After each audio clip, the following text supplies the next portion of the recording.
Are you getting ready to sell your business?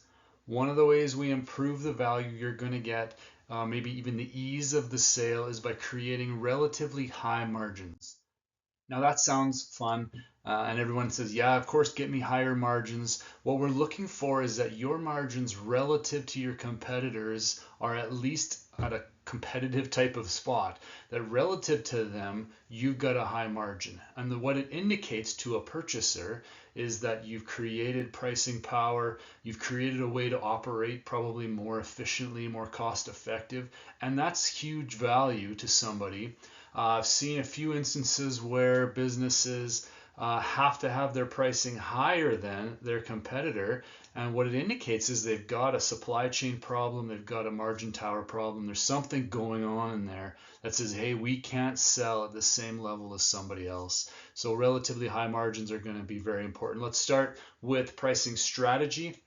You have to price based on value. I think in every industry nowadays, value is driving what people will purchase and what they're willing to pay for it. So your pricing strategy, all the way from products to services to professional services, have to be on what value are you receiving or are you giving as a business. So pricing strategy based on value. Second, you've got to streamline your operations and reduce that tower, make it smaller, make things faster, more efficient, more productive. And it's just a thing you have to do. You can't sit back and say, no, the way we did it is fine. We're just going to keep moving along. Make it better, make it streamlined, and work hard at those processes so that you can keep just inching up that margin over and over again. Okay.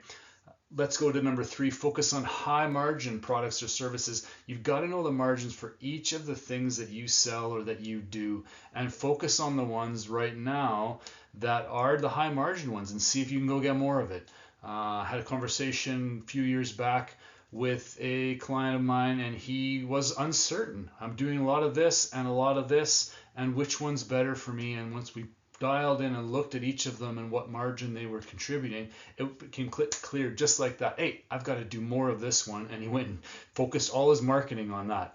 So it seems simple, but it's not. You got to just put the time into it. Okay, last one: seek better terms with suppliers. Especially if you're stuck in a spot where you're paying late, where you're not a super great customer for them, you've got to get on better terms so that you can now look to them to maybe give you some more volume, maybe try and consolidate some things, maybe look for ways to say, hey, how can I make this more efficient? How can I be better so that you don't have to charge me quite as much and that I can keep my cost down? So margin's built on price and it's built on the cost of that, whatever you're doing.